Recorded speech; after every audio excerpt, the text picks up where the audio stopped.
Fuente de Luz presenta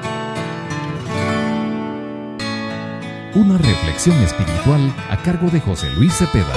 Si necesitas ayuda en oración y consejería, contáctanos en www.fuentedeluz.org o escríbenos al correo oficina@fuentedeluz.org. Ahora te dejamos con este interesante tema. Los receptores. Tengo que irme acostumbrando a utilizar la pizarra. Tal vez me enseñan un poco las maestras y los maestros, porque no sé mucho de eso. Aparte que me sale fea la letra, comienzo de arriba y termino abajo, y aparte de las faltas de ortografía. Los receptores. Fíjense que nosotros, los seres humanos, en nuestro ser, o sea, en una parte de nuestro ser, tenemos receptores. Cuando digo en una parte de nuestro ser, me refiero a que puede estar en una de las tres partes en que estamos formados. ¿Cuáles son esas tres partes, Gladys? Cuerpo, alma y espíritu. Exactamente. Tenemos un cuerpo que es el que nuestros ojos pueden ver, y las otras dos partes de nuestro ser no las podemos ver. Yo no puedo ver lo que María está pensando ahorita, porque sus pensamientos están alojados en su alma. Normalmente puede que estén alojados en su alma y tal vez en parte en su espíritu. No puedo ver la inteligencia de una persona, ¿verdad? Porque eso definitivamente está alojado en el otro ser, el ser intangible que viene siendo el alma y el espíritu. Y es todo un tema que creo que estuvimos desarrollando ya acá, el alma y el espíritu. O sea, hay partes en la Biblia que nos deja ver definitivamente que nosotros tenemos alma y que tenemos espíritu. Pero el asunto es que los receptores, nosotros tenemos receptores, pero antes de entrar a explicar dónde están los receptores, primero debemos saber qué son los receptores. ¿Qué le viene a la mente cuando escucha la palabra receptor? Cuando pensamos en la palabra receptor es que recibe, porque de hecho en la comunicación hay emisor, hay receptor y hay canal o medio. También medio, mensaje también, ¿verdad? Definitivamente. Pero el asunto es que cuando nosotros nos referimos a la comunicación, para que haya comunicación tiene que haber un emisor y un receptor, principalmente. Ahí luego un canal, como dijo Gladys, y aparte del canal, un mensaje, que es el que va a ir encriptado o visible, viajando de parte del emisor hacia el receptor. Pero el asunto es que no se puede dar una comunicación si no hay emisor. O sea, no puede haber comunicación tampoco si no hay un receptor, si no hay quien reciba el mensaje. Entonces, el asunto es que nosotros tenemos receptores. Por ejemplo, un receptor así en físico, así rápido. Edward, díganos un receptor físico que tenemos. El oído. Definitivamente, el emisor podría ser la lengua. Nosotros tenemos emisores y tenemos receptores en nuestro cuerpo. El oído. Otro. ¿Quién me ayuda por aquí? Otro. La vista. Sí, la vista es un receptor porque recibe lo que está en el ambiente, y entonces nuestro cerebro lo procesa, lo envía al sistema nervioso, entonces creemos que lo que estamos viendo está ahí. Pero la vista es un receptor en el cuerpo. ¿Qué más? El tacto. Definitivamente es un receptor, ¿verdad? O sea, recibe un mensaje. Igual lo traduce a nuestro sistema nervioso, y sabemos que lo que tocamos, como dijo Danielito, porque Danielito ahí estaba, siempre que se acerca a la estufa, nosotros, cuidado, lo alejamos. Y un día de estos, en lo que nadie lo estaba viendo, fue a traer una silla, la puso, y la olla de presión estaba ya a su máxima temperatura con los frijoles, y llegó con un dedo a quitarse la olla y ¡ah! Solo el grito escuchó ella, y entonces se quemó su dedito, porque su receptor recibió la duda que él tenía de qué era tocar ese, porque siempre se lo impedíamos. Y así hay muchos seres humanos que de nuestros padres nos impedían hacer cosas, y uno como que tenía que hacerlas, o tiene que hacerlas para quitarse la duda de a ver si es cierto de que eso es malo. Entonces El asunto es que hay un receptor en el cuerpo, el tacto, como dijo Tania. ¿Cuál otro? ¿Cuál otro se les ocurre? El gusto a través de la lengua. La lengua es un receptor que podría detectar los sabores en este caso, ¿verdad? Va de la mano con el del tacto, creo yo, ¿sí o no? Más o menos. Van muy de la mano, trabajan con el del tacto, ¿ah? Pero el asunto es que esos son receptores en nuestro cuerpo. Entonces, a mí me interesa, para empezar, que tengamos bien claro qué es un receptor y cómo es que funciona, porque puede ser que nosotros hayamos pensado en los receptores necesariamente en un sentido fuera de nuestro cuerpo, porque cuando uno estudia emisor, receptor, bueno, es una persona en general, se constituye en un receptor. La radio, por ejemplo, cuando sintoniza una estación de FM o un televisor, el emisor podría ser la estación de radio que está emitiendo la señal o el canal, y el receptor, por ejemplo, los teléfonos. Es un claro mensaje de que se constituyen en receptores. Por supuesto, podría ser también en emisores, ¿va? O sea, puede ser que haga las dos funciones igual que las personas. Pero noten ustedes cómo esos aparatos, por supuesto, tienen una especie de función de receptor, pero nosotros en nuestro cuerpo tenemos varios receptores y podríamos seguir buscando y puede ser que encontremos otros, pero ya hemos hablado de los receptores más importantes en nuestro cuerpo. El asunto es, el cuerpo físico como nosotros lo conocemos tiene ciertas similitudes con el cuerpo espiritual que no miramos y ciertas similitudes con el cuerpo alma que no miramos. O sea, es un cuerpo, pero es un cuerpo invisible, que los tres cuerpos forman un solo ser en nosotros.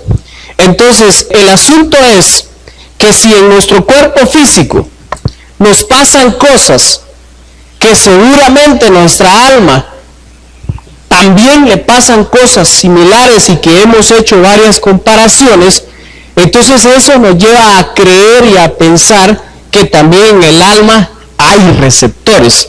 Que no lo dice la Biblia claramente que es un receptor, eso es aparte, pero cuando vayamos avanzando en el tema se va a dar cuenta cómo sí se constituye una especie de receptor en nuestra alma o en nuestro cuerpo. Si tienen algún aporte o alguna duda, me pueden interrumpir porque los miro muy serios. No sé si es que dirán que es locura se está hablando ahora, ¿verdad? O es que están preocupados por algo. Así. Entonces, quisiera que fuéramos a leer el pasaje que está en el libro de Santiago, capítulo 1, verso 13 al 15. Vemos cuando uno muere, ¿verdad? Y cuando sea la venida de Cristo, es nuestro espíritu el que sube en nuestra alma. Esa es escatología. Pero está bien. Vamos a ver. Génesis dice que cuando uno muere, cuando Cristo venga, o sea, en el arrebatamiento, lo que va a subir definitivamente es el alma y el espíritu. El cuerpo no. O sea, este cuerpo tal cual lo conocemos no va a subir. Es un cuerpo nuevo. La Biblia habla acerca de una transformación. Específicamente está el pasaje que dice que los muertos en Cristo resucitarán primero y los vivientes que hayamos permanecido seremos transformados para ser arrebatados juntamente con ellos. Entonces, también hay pasajes que no me vienen ahorita a la mente que dice que ellos van a resucitar con un cuerpo incorruptible. O sea, habla de otro tipo de cuerpo. Entonces, eso lo estuvimos desarrollando aquí en algún momento, a estar en alguno de los temas tal vez grabado, pero respondiendo a la pregunta, y espero haberla respondido, definitivamente el alma es la que va a ser juzgada en sí, porque dice la Biblia que el espíritu vuelve a Dios quien lo dio. Entonces el alma en sí, donde están los sentimientos, es el cuerpo, va a ser procesado y va a morir en una muerte eterna en el infierno, porque dice, el alma que pecare, esa morirá. O sea, de hecho, cuando se refiere a morir, no es la muerte como nosotros la conocemos, ¿va? Que se muere una persona y nosotros decimos, se fue y se fue, ¿va? Pero el alma, su muerte es una muerte de tiempo continua y eterna, porque habla de una eternidad. Entonces quiere decir que va a morir eternamente. O sea, no como la muerte en un abrir y cerrar de ojos, ¿va? Pero ese ya sería otro tema de post-arrebatamiento. Es el alma con un cuerpo transformado, con un cuerpo diferente. Porque ahí sí viene mucha gente, dice, mire, y allá nos vemos, oye. Entonces, lo que pasa es que es muy probable que no vamos a ir con este cuerpo, porque yo sí quiero llevarme este pelo, y por eso es que me lo vivo planchando todos los días. Pero la realidad es que este pelito, tal cual lo miramos en los dientes, ¿va? Todo nuestro cuerpo, les tengo la mala noticia, que este cuerpo en sí no es el que se va a ir. Por más que lo cuidemos, este cuerpo no es, porque allá dice que allá no entrará cosa corruptible. Ajá, si está, pues, suponiendo que hoy de la noche viniera, y entonces, en el nombre de Jesús estamos preparados los que aquí estamos. Entonces este cuerpo va a ser transformado a un nuevo cuerpo con el que entonces sí puede viajar a la velocidad de 1000 veces más rápido que la luz, para poder llegar en un 3 cuentazos allá al tercer cielo. Entonces, para que comience la boda del Cordero, los 7 años, y aquí abajo comience la pretribulación, la tribulación y la post-tribulación, que entonces en lo que aquí abajo estén agarrando con la bestia y con la gran tribulación, nosotros estaríamos allá en una gran bendición, ¿verdad? Entonces, pero sí es otro cuerpo. Hay muchos pasajes que lo demuestran, ya lo desarrollamos acá en un tema, que es otro cuerpo, no es el mismo. Ahora, este cuerpo se lo van a comer los gusanos, ya sea en el momento que nos muramos, o de plano, cierto cuerpo de me imagino yo, es una imaginación, se va a quedar aquí, y entonces es el cuerpo transformado el que se va, en caso sea el arrebatamiento. Tengo una duda, hablando acerca de lo que es el cuerpo, el alma y el espíritu. Yo escuché una vez en una predicación que dijo que según nuestras obras, lo que hagamos acá, nosotros vamos a resplandecer, así como las estrellas del cielo que tienen una luz diferente, que son muy luminosos, y otros que son así que no son tan luminosos, no son tan brillantes.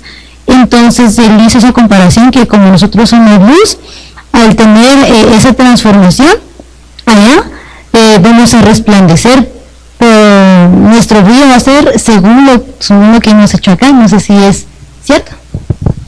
Puede que tenga razón esa teoría, porque en la Biblia hay un pasaje que habla acerca de que la vestidura son las obras. ¿Cómo es que dice ese pasaje? Usted lo mencionó una vez acá. La vestidura blanca son las obras santas de los justos. Otra cosa es que dice Juan, porque Juan fue el que vio eso, dice que miró una multitud de gente de blanco, y dice que ¿quiénes son esos? Esos son los que salieron de la gran tribulación y lavaron sus vestiduras en la sangre del Cordero. Entonces definitivamente la vestidura va a ser blanca. En ese sentido estamos bien, pero que resplandezca conforme a las obras, solamente que tomáramos de base el pasaje que dice que, ya lo tiene ahí, lo que sí nos deja ver la Biblia es que según como hayan sido nuestras obras, nosotros podemos ir acumulando perlas para la corona. Entonces que dependiendo de las obras que hayamos hecho, entonces pues así va a ser la corona. Eso sí definitivamente está bien claro. Ahora, la parte que nos está mencionando Gladys, habría que analizarla despacio, ¿verdad? O sea, no le podría decir que no, ni tampoco le podría decir que sí. Ahí lo tiene, ¿no? No, es otra cosa. Bueno, lo podríamos investigar, ¿verdad? ¿Qué más?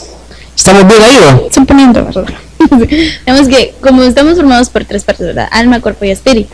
Entonces nuestro cuerpo prácticamente a veces pues, se alimenta del mundo, ¿verdad? O sea, de todo lo que hay.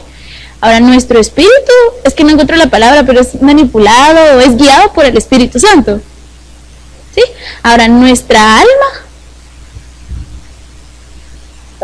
también. Ajá. Lo que pasa es que el alma, el cuerpo y el espíritu trabajan en conjunto.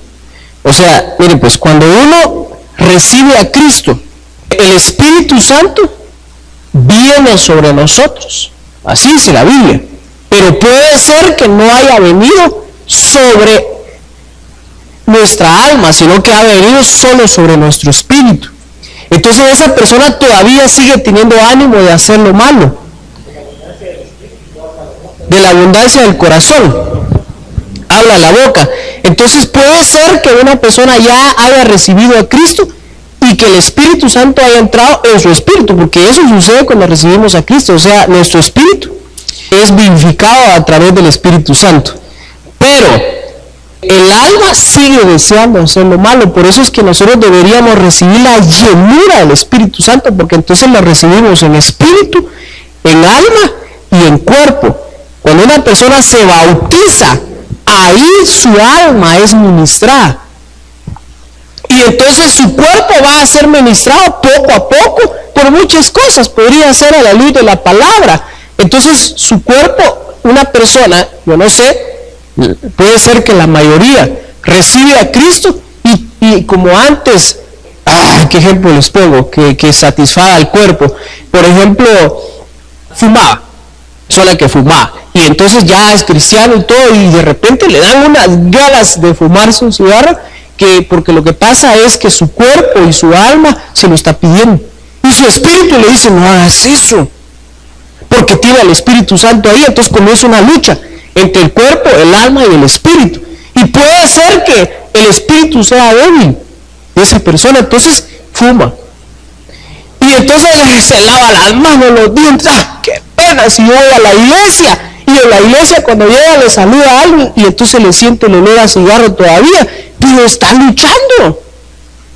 Entonces alguien podría decir, ¡uy, qué hipócrita! Ya no debería ir a la iglesia, mejor no. Yo le diría, vaya más a la iglesia, porque entonces va a seguir siendo ministrado hasta que su alma va a ser ministrada. Entonces cuando su alma ya sea ministrada, va a ser liberada. Y entonces va a llegar un momento que el alma ya no le va a decir, mira eso, hombre, quédate hasta las 11 de la noche y mira eso, porque el cuerpo le está diciendo que mire cosas, por ejemplo, la televisión, en el cable ya en horas tarde, o entrar al internet y mira eso, echale una mirada, porque el alma le está diciendo. Y entonces se da una batalla, ¿va? O sea, esa batalla no la tiene el que no ha aceptado a Cristo. El que no ha aceptado a Cristo hace lo malo, el cuerpo se lo pide y el alma, y él contento porque su alma y su espíritu están conectados en el mismo deseo. Pero cuando uno acepta a Cristo, sus deseos le comienzan a cambiar porque ya los tres ya no están de acuerdo. El espíritu, el alma y el cuerpo. Entonces comienza esa cosa y uno no se siente bien, se arrepiente y pide perdón y entonces uno, qué bueno, siento que Dios me perdonó, sí, pero los días otra cosa. Y entonces yo no sé, ¿verdad? A mí así me ha pasado y creo que así le ha pasado a muchos. Entonces, pero cuando uno se congrega, ora, lee la palabra, su alma comienza a ser ministrada, su cuerpo también, hasta que alcanza un momento en el que entonces el pecado, lo que antes lo atraía, ya no lo atrae. Pero eso puede pasar un tiempo. Puede pasar un tiempo. Gloria a Dios por los que tienen dominio.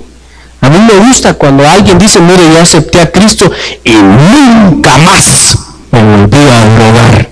Excelente. Gloria a Dios, es posible que esa persona haya sido ministrada desde ese día, en espíritu, alma y cuerpo. Pero si no fue ministrada en las 3 áreas, vieran que es bien difícil, porque entonces sigue cayendo y levantando hasta que en el nombre de Jesús un día eso sea ministrado completamente, y entonces no hay tentación que lo pueda vencer, es decir, no hay receptor que pueda recibir, porque ese es el tema, recibir el mensaje que viene del lado de las tinieblas. Entonces el receptor lo recibe, lo traduce y entonces le dice al cuerpo, pecá, hombre, mentí, y se va, robá, voltea a ver esa mujer, o pensamientos, de deseos sexuales, y así les podría seguir mencionando más cosas, ¿verdad?, que podrían venir y atraernos a través de los receptores. Pero ese es nuestro tema, ¿verdad? Y espero haber respondido la pregunta, y si ya no hay otra, ahora sí ahondamos en el tema de los receptores. Vamos a leer entonces Santiago capítulo 3, verso 13 en adelante. ¿Quién lo tiene? De preferencia una versión Reina Valera, no sé por qué me gusta más esa. Ok, paremos un poquito ahí.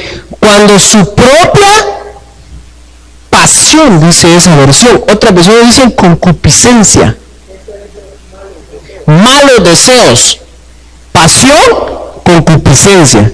Ok, pero analicemos el pasaje desde el inicio. Cuando alguno es tentado, yo puse aquí la palabra tentado, no diga que es tentado de parte de Dios, porque Dios no puede ser tentado, así dice la Biblia, por el mal. Ni Él tienta a alguien a hacer lo malo. Entonces, miren, este pasaje puede dar lugar a mucha confusión, y yo he escuchado a veces que la gente dice, es que fíjense que Dios no puede probar a nadie, porque dice la Biblia que Él no prueba a nadie. ¿Qué? La Biblia no dice así. La Biblia dice que Él no tienta a nadie. Entonces, entre tentar y una prueba hay una gran diferencia. Es que la gente confunde eso, y a veces he escuchado a algunos hasta predicar de esa manera. Y dice, eso está pasando una gran prueba, y lo que está pasando es una tentación, no es una prueba. Claro, la prueba puede ser que permita que haya tentación adentro de la prueba, pero Dios sí prueba. Dios sí prueba. Ojo, Dios sí prueba, pero Dios no tienta, porque hay una gran diferencia entre tentar y probar.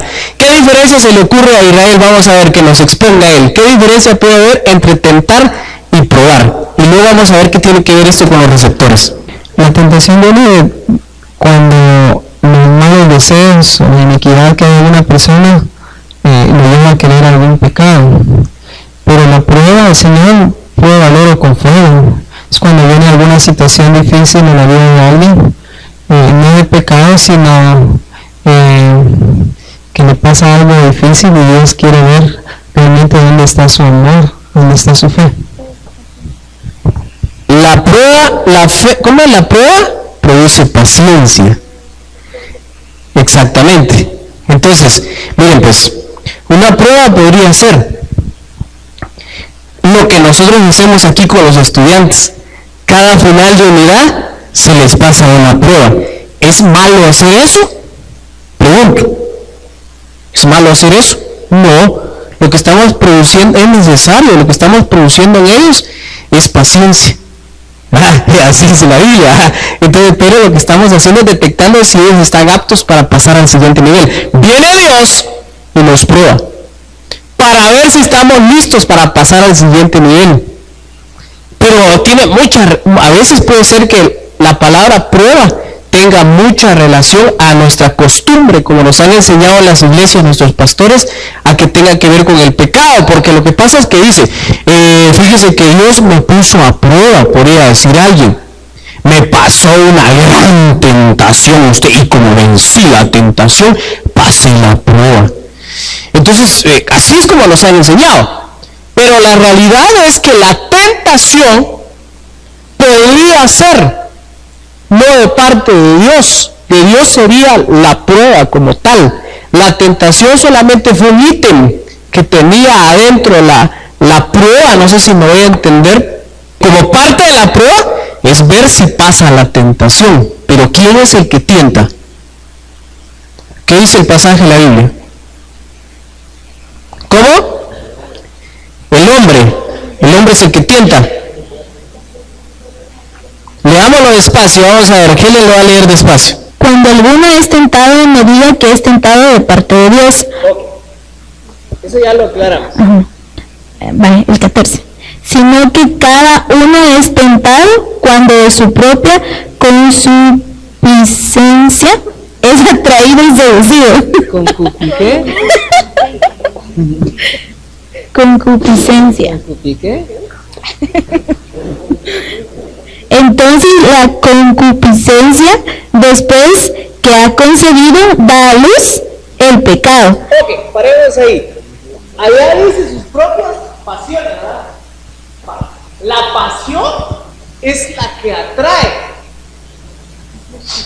La pasión constituye una especie de receptor. O sea, su propia, por eso yo escribí la palabra propia. ¿De quién es la pasión? ¿Perdón? De uno mismo. ¿De quién es la concupiscencia? De uno mismo. ¿Pero quién me dio eso? Pues eso lo vamos a averiguar a través del estudio que vamos a ir teniendo, porque es mía, así dice la Biblia, su propia pasión, su propia concupiscencia, es propia. Esa es la que trae la tentación. Es que la concupiscencia es el deseo de pecar. Es el deseo de pecar, entonces allá adentro hay un receptor de deseo de pecar. Sigamos.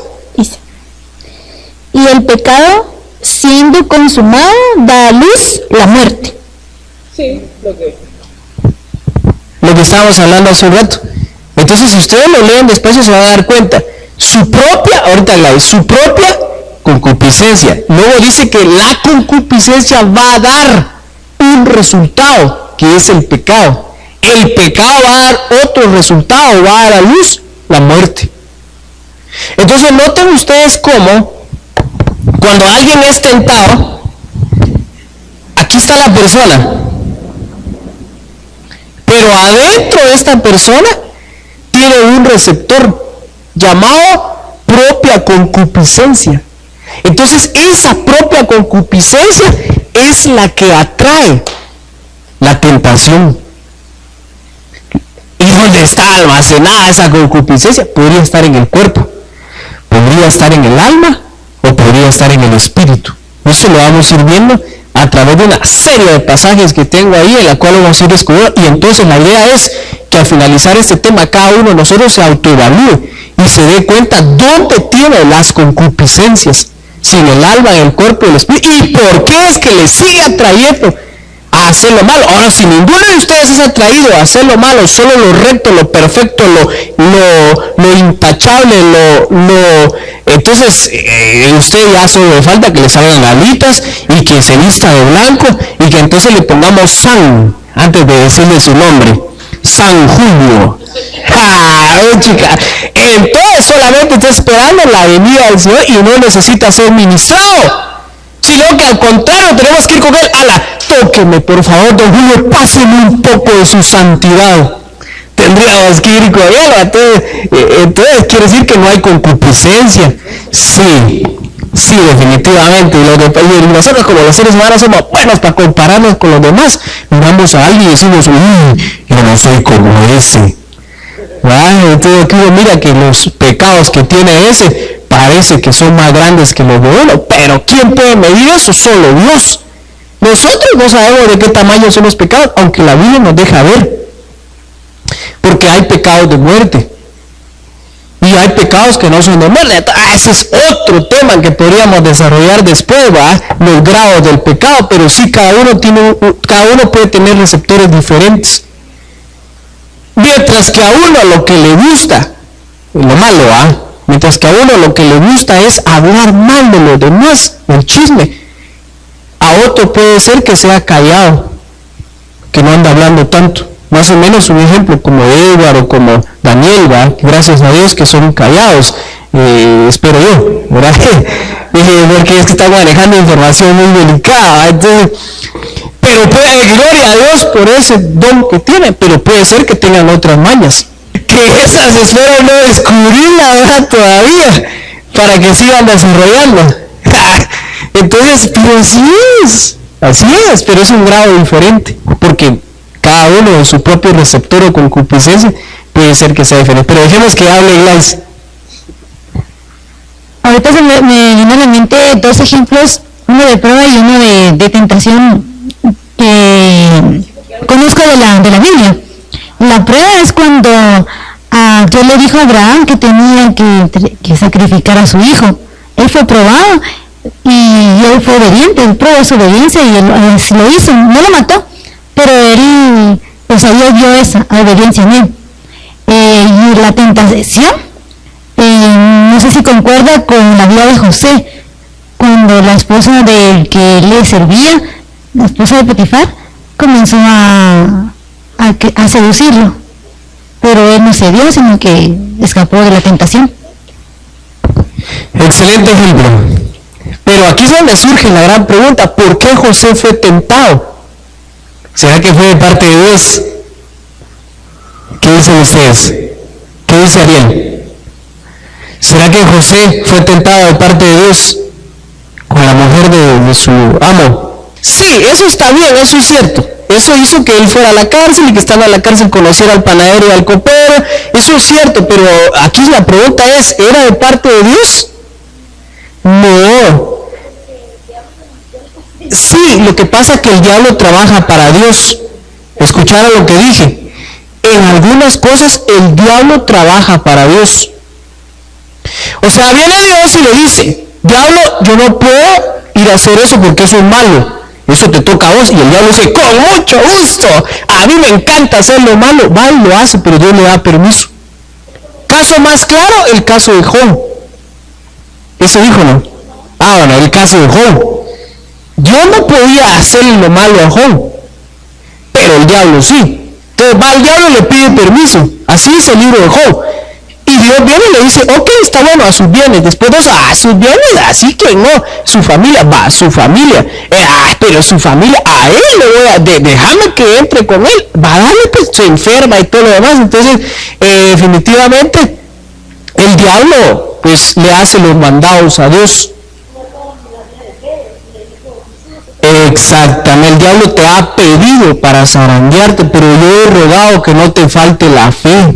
Imagínense, qué bonito, que Jesús ruegue por nosotros, perdón. Sí, pero, eso está bien, ¿verdad? Viene el diablo y sabía que José por su propia cuenta no iba a él a decirle a la mujer de su jefe: ahora que estamos solos, que nadie nos ve, juguemos al gato y al ratón. Eso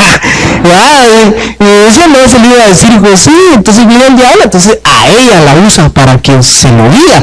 Pero, ¿qué dice la Biblia? Cuando alguno es tentado, no diga que es de parte de Dios, sino que sus propias pasiones, su propia concupiscencia, de sus propias concupiscencias. Aquí es donde viene una gran pregunta: ¿será que a José le pasaba por la mente tener algo que ver con ella?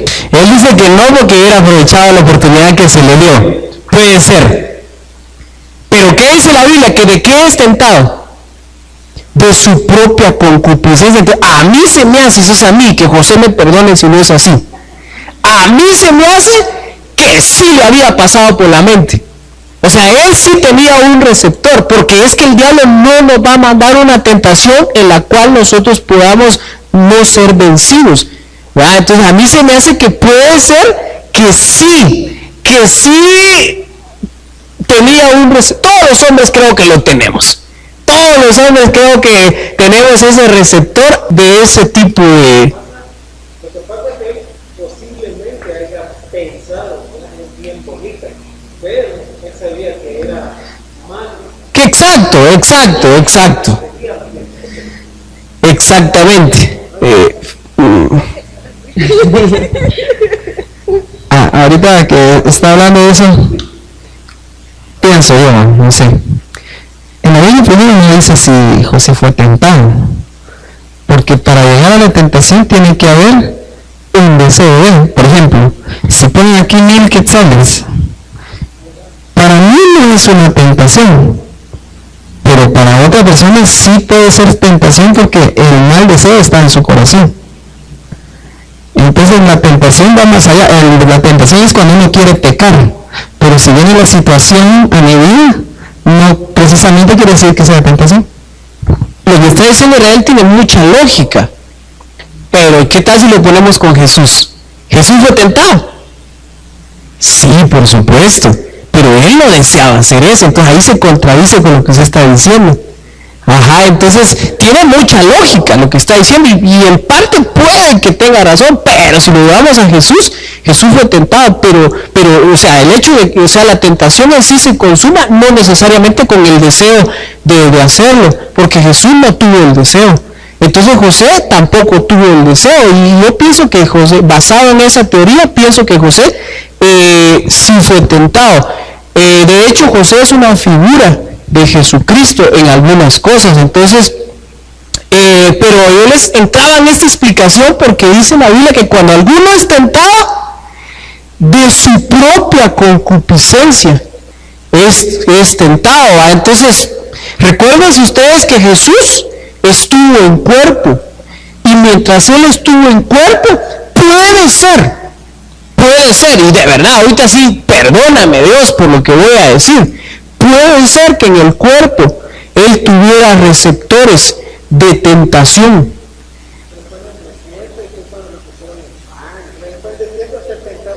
Ajá.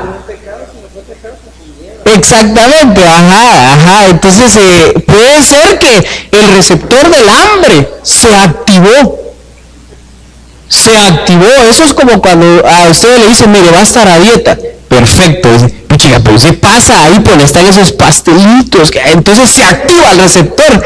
Y entonces no quiero, ahí yo recuerdo que con Grecia nos pusimos de acuerdo que íbamos a estar a dieta un mes, entonces cuando andábamos ahí en la torre, yo me quedo viendo, y entonces así como que hago yo bromeando, que agarrado, y me dice, no, me dice, porque estamos a dieta. Ay, sí es cierto, dale, entonces, pero se activa el receptor. Entonces, por eso les digo, o sea, con mucho temor, pienso yo, que Satanás no le hubiera tirado tentación a Jesús si hubiera existido el 100% que Él no cayera. Pero sí existía un margen que Él pudiera pecar, porque estaba en cuerpo, pero no pecó. Pero si existía el margen, quiere decir que tenía receptores, que el receptor no recibió el deseo que el diablo le tiró y no lo tradujo al momento de ser traducido internamente. El alma le dijo no, y el Espíritu de Jesús le dijo no. Entonces no pecó, no deseó realmente, mucho menos accionó a hacerlo. Entonces, pero el asunto es que puede ser que en el cuerpo de Jesús hubiera una especie de receptor, puede ser, de verdad, que Dios me perdone por lo que estoy diciendo, pero puede ser que así sea, porque si no, no se hubiera dado la tentación. Hay un pasaje de la Biblia que dice que en todo fue tentado, pero nunca pecó. Entonces ahí nos comprende a nosotros cuando sentimos una tentación. Exactamente. Él sintió muchas cosas que nosotros sentimos, definitivamente. Limpio de manos y puro de corazón, sí. Nosotros tenemos receptores y luego vamos a ir descubriendo por qué. Y uno de esos receptores que este pasaje nos deja ver bien claro es nuestra propia pasión. Pero lo que me gustó o no me gusta es escuchar esta palabra que dice propia, es tuya. Así dice la Biblia.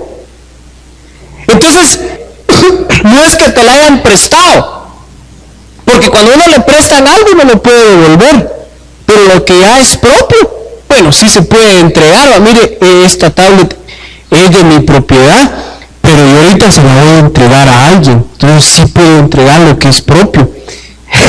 Pero la cosa es que es propia, y eso me da miedo, porque quiere decir que nosotros propios de nosotros tenemos concupiscencias, pasiones, que las heredamos en algún momento. Ella nos heredó algo que miles de años después lo seguimos nosotros recibiendo. O sea que hay receptores, concupiscencias que nosotros las recibimos ni siquiera de parte de nuestros padres, puede ser de parte de los abuelos, de los bisabuelos, tatarabuelos, hasta la cuarta generación. Hay una serie de cosas que podemos recibir y otras que traspasan miles de generaciones, como el caso del pecado de Eva. Y otras que no nos las heredaron, que nosotros nos las ganamos por chutes. Sí, porque uno anda de repente por ahí y entonces le pega un receptor o una maña o una pasión. Y entonces esa se le pega y se le vuelve propia. Y el problema es que va y acepta a Cristo, es bautizado, y entonces dice, no entiende por qué si yo ya me bauticé y por qué sigo teniendo los pensamientos que tengo. No lo entiende. entiendo por qué si tomé la Santa Cena y al siguiente día o a la siguiente semana otra vez yo mejor ya no voy a la iglesia. Comienza a pensar la persona, pero eso es del diablo, ese pensamiento, porque el diablo sabe que si esa persona tiene una batalla interna, porque en su espíritu está el Espíritu Santo, y entonces comienza, el diablo sabe que si esa persona deja de congregarse, el Espíritu Santo comienza a irse, y eso ya lo vimos acá. Entonces comienza a irse y comienza a vaciarse, al punto de que cuando está disponible en la casa, entonces el demonio que había salido vuelve. Y dice la Biblia que trae a otros 7 peores y los invita a pasar, y el estado postrero de esta persona viene a ser peor. ¿Ah? ¿Quién es el que se irá? El versículo del Salmo 24 que el hermano decía que era Jesús. Yo le decía que a la generación de Ah, bueno, sí se refiere a otras personas. Va, qué bueno, gracias. cuando se habla de la propiedad, le voy a contarlo. Ajá. Es algo que usted vive, pero de algo de propiedad que podemos dar, algo de lo que puede comprar, por ejemplo, no se puede quitar. La Biblia dice que si un ojo te es ocasión de pecar, échalo ¿cómo es? Sácalo de ti. Así dice, pero no se refiere a un ojo en lo literal, porque si así fuera hubiéramos un montón de tuertos ya. Algunos solo tendríamos un ojo o ninguno de los dos, porque los ojos no son ocasión de pecar, especialmente a los hombres. A las mujeres también, porque las mujeres dicen que no, pero ya preguntándoles así íntimamente, dicen, es que, ¿qué es lo que ustedes le miran a un hombre? Las pompis, dicen. También, lo que pasa es que son más discretas, ¿verdad? Pero los ojos, miren, los ojos son ocasión de pecar para la mayoría. ¿Perdón? Las mujeres no voltean a ver de veces solo una. La primera mirada no es pecado. La segunda mirada sí ya es pecado. La gente tiene que ver así, ¿qué te pasa? Estoy en la primera mirada. Lo que pasa es que, bueno, es parte de la concupiscencia definitivamente. O sea, si hay concupiscencia, la mirada va a durar más de 2 o 3 segundos. La viene. Entonces, si hay concupiscencia, entonces es como aquellos que están trabajando, repegando, y en vez de estar trabajando, silbando, sí, eso ya es otras cosas definitivamente. Ahí el receptor lo convierte hasta en emisor a la persona, porque entonces ya emite, adiós mami, entonces definitivamente, o sea, el receptor es el que se encarga de recibir y entonces produce un mensaje. Nos quedó bien claro que cuando alguno es tentado, no diga que es tentado de parte de Dios, porque cuando es tentado, dice la Biblia que es tentado de su propia concupiscencia o de sus propias pasiones, sus propios deseos, así son diferentes versiones.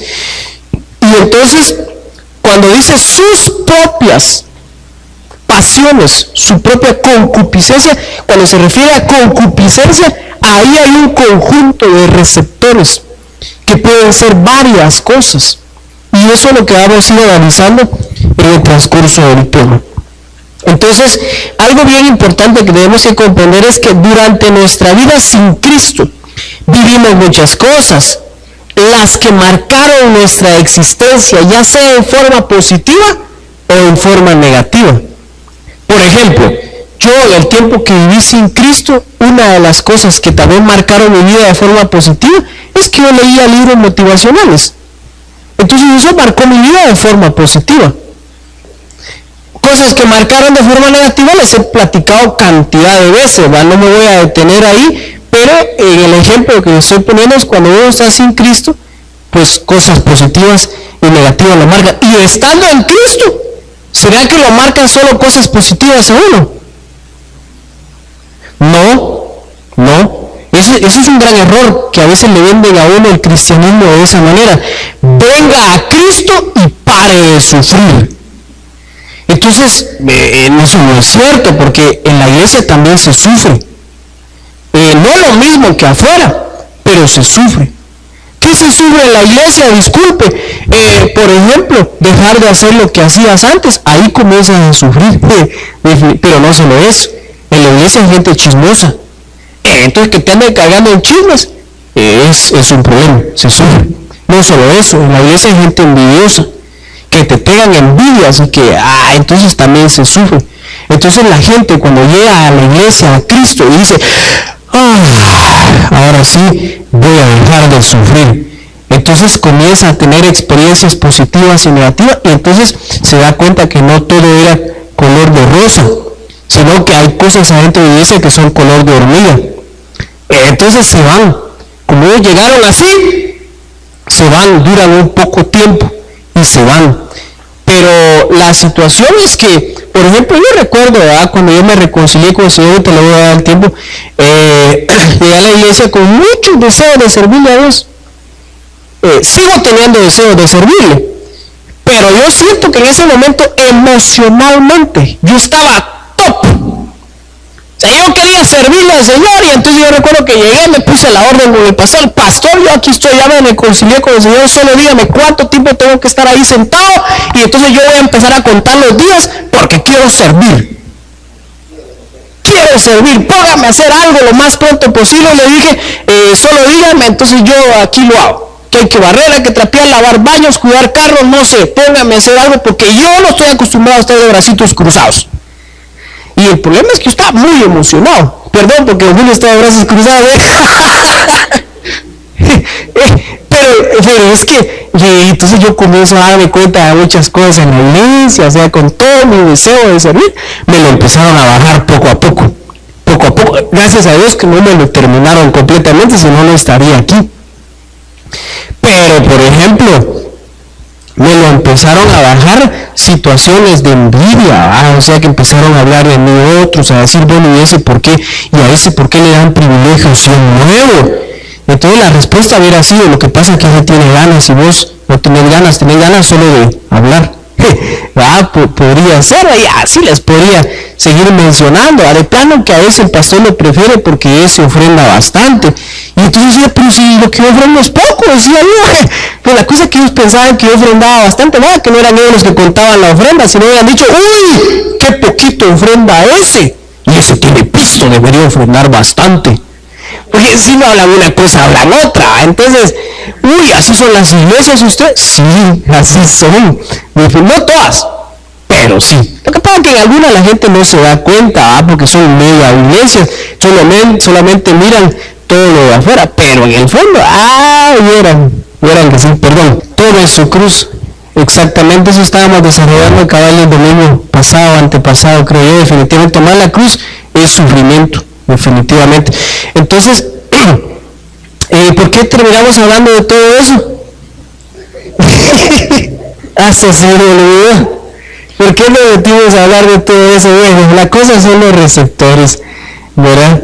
Que nosotros tenemos y que esos receptores nos pueden definitivamente incitar. De hecho, fíjense que yo busqué un concepto en el diccionario de qué es un receptor y dice, un receptor es una estructura de un ser vivo que detecta diferentes estímulos del medio y los transmite al sistema nervioso para que éste genere una respuesta mediante un efecto.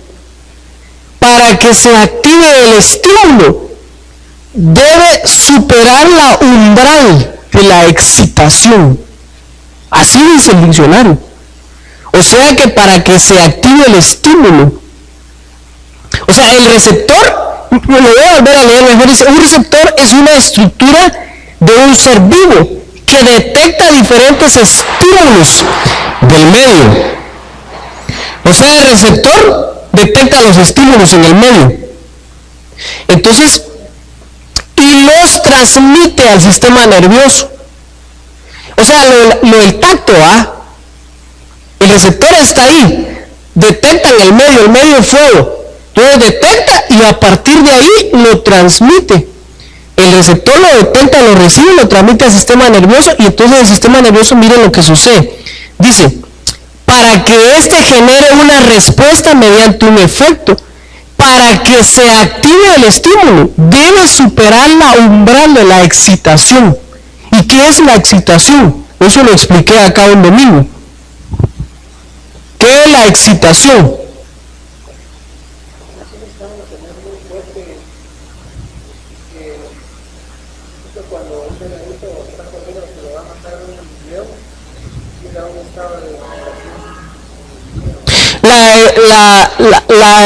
No, lo que expliqué no fue la excitación, es la seducción. La seducción provoca la excitación. Entonces la excitación es llegar a un estado activo en que puedes hacer algo que no harías si no estás excitado o excitada. Entonces viene una persona, le voy a poner un ejemplo. Yo he visto en el fútbol, hoy cabal, que andaba ahí, me metí un ratito a las redes sociales, me daba un video ahí donde pasan los golpes en el fútbol, ¿verdad? O sea, un árbitro saca una tarjeta roja y al que se la saca la bala, ¡pua!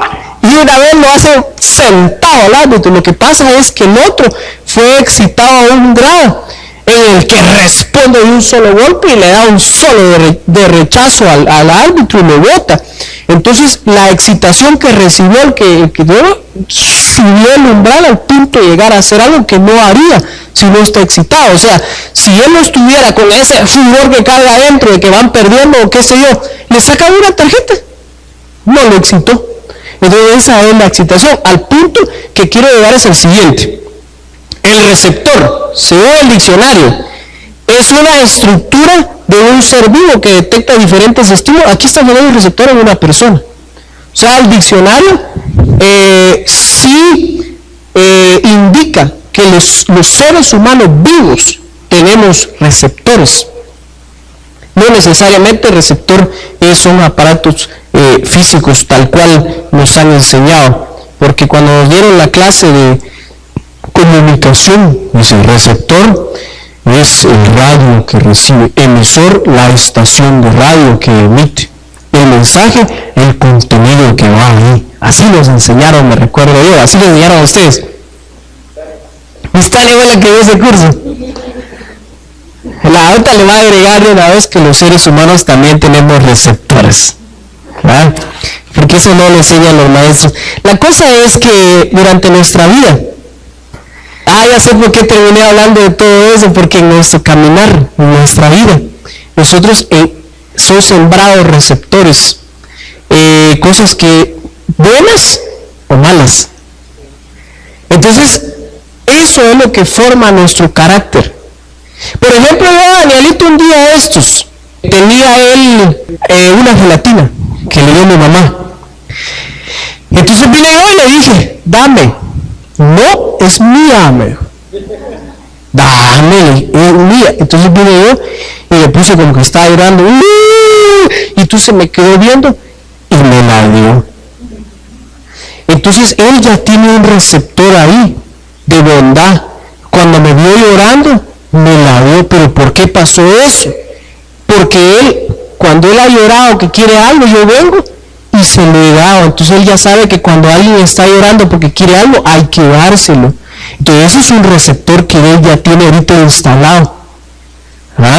Tampoco hay que tener cuidado, porque yo le he dicho a Grecia, mira, cuando está llorando y no le tenemos que dar algo, no se lo demos, porque él tiene que aprender que con llorar no se consigue las cosas también.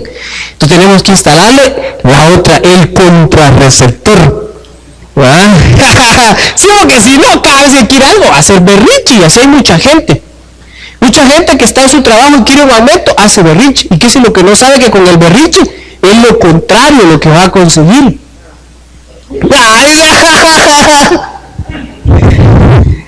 Así porque nos pusieron un mal receptor. Definitivamente. Entonces, el asunto es que durante nuestra vida no cristiana y cristiana nos pasan eventos positivos y negativos que nos marcan. Esa marca también es conocida como receptor, que está lista para recibir. ¿Han visto ustedes personas que uno les dice algo y rápido se enojan? Y uno dice, uy, esa persona, ¿por qué se enojó tan rápido? Porque tiene un receptor de que a él le lastimaron. En su pasado, le lastimaron. Los psicólogos saben muy bien de eso. Entonces entonces, y otra persona a uno le dice lo mismo y usted se queda viendo a la persona como que nada, porque no tiene ese receptor. Podrá tener otros, pero así somos los seres humanos. A través de nuestra vida vamos y nos van instalando receptores que perciben en el ambiente, así es el diccionario, lo que hay, lo recibe y entonces le dicen al sistema nervioso, hace tal cosa, hace la otra, pero dependiendo del receptor. Porque la buena noticia es que no tenemos los mismos receptores.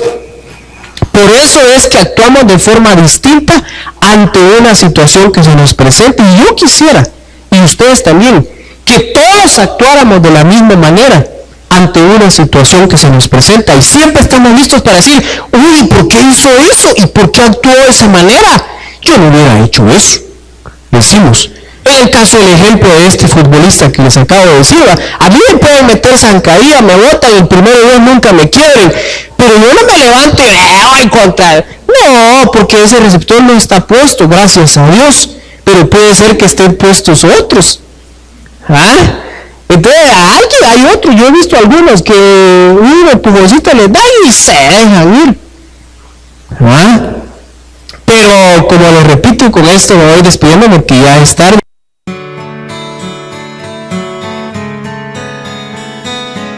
Fuente de Luz ha presentado una reflexión espiritual a cargo de José Luis Cepeda. Queremos saber si este tema fue de bendición para tu vida o si necesitas ayuda con oración o consejería. Contáctanos en www.fuentedeluz.org o escríbenos al correo oficina@fuentedeluz.org.